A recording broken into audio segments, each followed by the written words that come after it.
Баршаңызға сәлем, есімім Мадина, менің каналыма қош келдіңіздер. Сіздерге өзімнің 3 жылдан бері қолданып келе жатқан құймақтың рецептісімен бөлісетін боламын. Жасалу өте оңай, ешқандай разрыхителсіз, содасыз дайындалады. Менімен бірге дайындап көріңіздер. Алдымен жұмыртқа, тұз, қант салып жақсылап араластырып аламыз.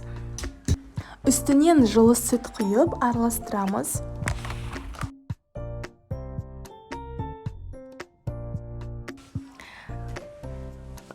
Сұйық май құямыз. Араластырып, үстінен ұн салып, жақсылап біркелкі болғанша араластырамыз.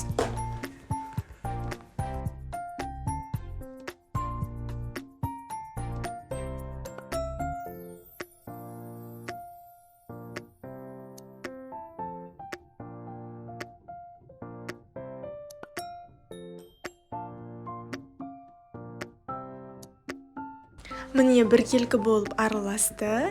Енді үстінен қайнап тұрған ыстық су құямыз.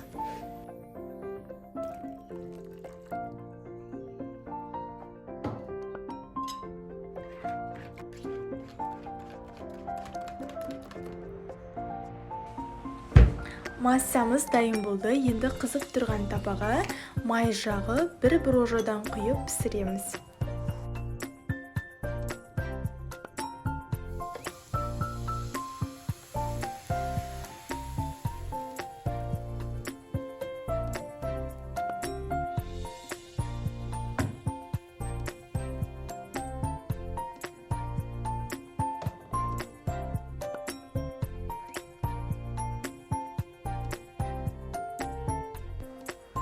Астыңғы беті пісті, енді арғы бетіне ауыстырамыз.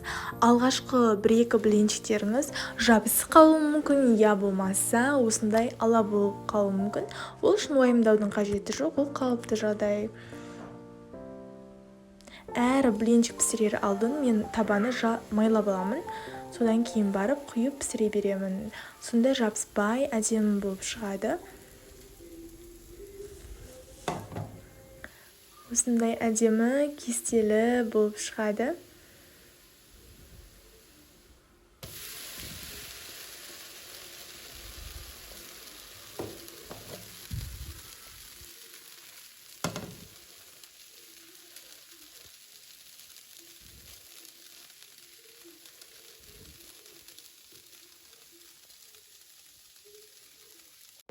Міне блинчиктеріміз дайын болды. Өте дәмді болып шықты. Кестелі, әрі жұқа болды. Арасына әртүрлі начинка салып ұсынсаңыздар болады. Видеоны соңына дейін көргендеріңізге рахмет. Сау болыңыздар.